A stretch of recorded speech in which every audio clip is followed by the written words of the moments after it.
இப்போ சொல்லுவாங்க கேஸ்ட் வச்சு படம் எடுக்கிறாங்க. மேபி காரணமாக இருக்கலாம். அவங்க மட்டும் வந்து படம் பார்த்தது காசாக மாறுறதான்னு நினைக்கலாம்.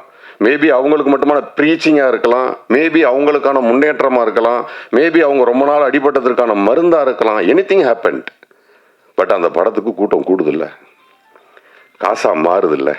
ஸோ இப்போ ப்ரொடக்ஷன் அண்ட் டைரக்ஷன் இன்பிட்வீன், இந்த இன்பிட்வீன் அது காசாக மாறுறதுக்கும் தேட்டரில் படம் ஓடுறதுக்கான ரீசன், நான் சொல்கிறது ஒரு ரீசன். ஸ்டார்ஸ் அது வந்து நம்மளால் ஒன்றுமே பண்ண முடியாது. It's a reason.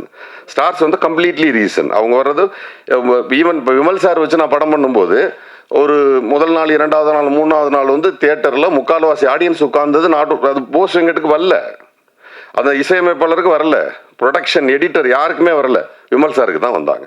ஏன்னா அவர் களவாணியிலேருந்து அவர் ஒரு ஆடியன்ஸை சம்பாரிச்சு வச்சிருந்தார், அதுக்காக வந்திருந்தாங்க. ஸோ இப்போ ஹீரோஸ் கொடுக்குற சினிமா என்பது வேறு.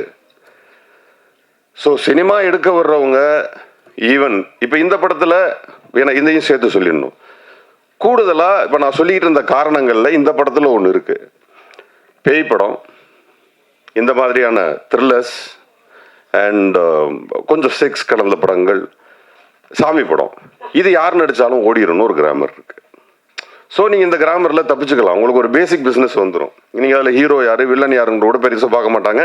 வியாபாரிகள் வந்து கேட்க போகும்போதே அதான் கேட்குறாங்க, எத்தனை சாங் இருக்குது, 5 சாங் இருக்கா. ஆனால் நிறைய பேர் என்ன பண்ணுறாங்கன்னா, இந்த பிள்ளைங்க வந்து வீட்டில் படம் வரையும். ஒரு ஆர்டிஸ்ட்டு ஒருத்தனை படம் வரைஞ்சா அப்படியே அச்சு அசலாக வரைவான். ஊரே சொல்லும், என்ன பிரமாதமாக வரைஞ்சிருக்கீங்க. அது உண்மை.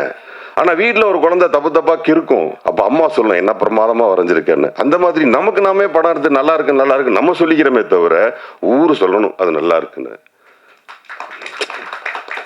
அப்பதான் இந்த படம் ஓடும். அப்புறம் நான் படம் எடுத்தேன் ஓடலை, நான் என்னையும் சேர்த்து தான் சொல்றேன். நான் படம் எடுத்தேன் ஓடலைன்னா படம் நல்லா இருந்தால் தான் ஓடும். இப்போ படம் நல்ல படம் என்பது வேறு.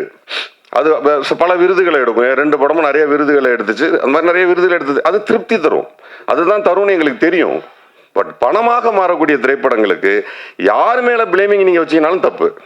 ஈவன் தியேட்டர்ஸ், டிஸ்ட்ரிபியூட்டர்ஸ், ப்ரொடியூசர்ஸ், இவங்க யார் மேலேயும் நீங்கள் பிளேமிங் பண்ணவே முடியாது. அண்ணன் சொன்ன மாதிரி ஒரு விஷயம் வேணா பண்ணலாம். எனக்கு அது கொஞ்சம் வருத்தமான விஷயமும் கூட. சமீபத்தில் கூட நடந்துச்சு. ஒரு ஸ்டாரோட படம் வருது, உடனே அந்த சமயத்தில் வெளியாக இருந்த சின்ன படங்களை பூரா எல்லாம் பின்வாங்கிறதே நான் பார்த்தேன். அந்த ஸ்டேட்டில் படம் வருதுன்னு சொல்லிட்டு முதல் நாள் போஸ்டரில் வருது, பேப்பர்ஸில் வருது, ஒரு 10 நாள் பப்ளிசிட்டி பண்ணுறாங்க. ஆனால் இல்லை, அது பெரிய படம் வருது, ஏன் பின்வாங்குறீங்க? ஏன் பெரிய படம் தோத்தது இல்லையா? பெரிய படம் தான் தோக்குது. சின்ன படங்களை விட அதிகமாக தோக்குறது பெரிய படங்கள் தான். அவங்களுக்கு தான் பாதிப்பு அதிகம். ஏன் விட்டு கொடுக்குறீங்க? போராட வேண்டியதானே, படத்தை ரிலீஸ் பண்ண வேண்டியதானே. அதே படத்தை நீங்கள் லேட்டாக ரிலீஸ் பண்ணி ஓடின பட லிஸ்ட்டே நான் சொல்லுவேன், நீங்கள் அன்னைக்கே ரிலீஸ் பண்ணி இருந்திருக்கலாமே. அப்போ என்ன ஆகுதுன்னா, அவங்கள பயந்துக்கிட்டு நீங்கள் வெளியில் வரும்போது சார் சொன்ன மாதிரி 150 தேட்டர் 100 தேட்டர் 100 ஷோஸ் 200 ஷோஸ்ன்னு சொல்லிட்டு அந்த ஷோஸ் எல்லாமே அவங்களுக்கு போகுது. தே பிளேடு, அவங்க நல்லா விளையாடுறாங்க. ஏன்னா களத்தை நீங்கள் தான் கொடுத்தீங்க. எதுக்கு களத்தை கொடுக்குறீங்க? நான் ஏற்கனவே ஒரு ஆக்சுவலாக இப்போ வந்து ப்ரொடியூசர் கவுன்சில் எல்லாம் சேர்ந்து போய் பேசியிருக்காங்க. டிஸ்ட்ரிபியூட்டர் கவுன்சில் எல்லாமே வந்துட்டு துணை முதல்வர்கிட்ட போய் பேசியிருக்காங்க.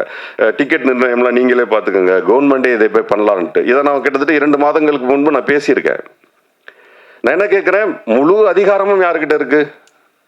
பணம் போட்ட ப்ரொடியூசர்ஸ்கிட்ட இருக்கு. ஆனால் நீங்கள் என்ன பண்ணுறீங்க, 2 கோடி ரூபாய் 3 கோடி ரூபாய் சொத்து தானே ஒரு திரைப்படம். 10 கோடி இருந்தால் 10 கோடி ரூபாய் சொத்து தானே உங்கள் திரைப்படம். உங்கள் சொத்தை தூக்கி கொண்டு யார்ட்டையா கொடுப்பீங்களா? உங்கள் நிலத்தை யார்ட்டையா கொண்டு கொடுப்பீங்களா? யார் பேர்லையா எழுதி வைப்பீங்களா? உங்கள் வீட்டை யார் பேர்லையாவது எழுதி வைப்பீங்களா? படத்தை மட்டும் ஏன் இன்னொருத்தன் பேரில் எழுதி வைக்கிறீங்க? என்ன பயம் உங்களுக்கு? என்ன பயம்? படம் எடுக்கிறவளுக்கும் 10 கோடி ரூபா போட்டு படம் எடுக்கக்கூடிய தைரியம் இருக்கு உங்களுக்கு. தியேட்டரை பிடிச்சி படம் ரிலீஸ் பண்ண தெரியாதா? அப்போ நீங்கள் பிஸ்னஸ் கற்றுக்காமல் வந்திருக்கீங்க உள்ள. பிஸ்னஸை தெரிஞ்சுக்கிட்டு வாங்க. 10 கோடி 15 கோடி 5 கோடி 8 கோடி 3 கோடி என்ன வேணா போடுங்க, வாங்க. ஒரு படம் எடுக்கிறாரா, அசிஸ்டண்டா ஒர்க் பண்ணுங்க. ப்ரொடக்ஷன் பண்ணுறாரா, அவர் கூட ப்ரொடக்ஷனில் ஒர்க் பண்ணுங்க. டிஸ்ட்ரிபியூஷனில் கற்றுக்கங்க, அப்புறம் வாங்க சினிமாவுக்கு. அப்புறம் தோற்று போயிட்டேன்னு அழுகிறதுல எந்த பிரயோஜனமும் கிடையாது. கற்றுக்குங்க. எனக்கு ஆசையாக இருக்குது, டிஸ்ட்ரிபியூஷன் கற்றுக்க போகிறேன், பண்ண போகிறேன், சீக்கிரமே பண்ணுவேன். தோக்குறோன்னு ஜெயிக்கிறேன்னு பண்ணணும். டிஸ்ட்ரிபியூஷனில் தான் பிரச்சனை வந்து நின்றுது கடைசியாக. அதை யார்ட்டையாவது தூக்கி கொடுக்க வேண்டியிருக்கு. நம்ம அவ்வளோ சிரமப்பட்டு ஒரு படத்தை ரெடி யாரை கொடுத்துட்டு கெஞ்ச வேண்டியிருக்கு. ஏன் கெஞ்சணும்? இனி வரும் காலங்களில் ப்ரொடக்ஷன் பண்ணுறவங்க படத்தை எடுத்துட்டு நீங்களே ரிலீஸ் பண்ணுங்க. ஏன் யார் பின்னாடியும் ஓடுறீங்க? அப்புறம் திமுக பண்ணுச்சு, அதிமுக பண்ணுச்சு. அவர் யாரெல்லாம் இங்கே பண்ணலை. உங்கள் பயம் உங்கள் கண்ணுக்கு முன்னாடி நிற்கிறதெல்லாம் பூதம் மாதிரி இருக்கு. பயப்படாமல் படம் பண்ணுங்க, செய்யுங்க. இந்த திரைப்படம் வெற்றியடைய வாழ்த்துக்கள். நன்றி.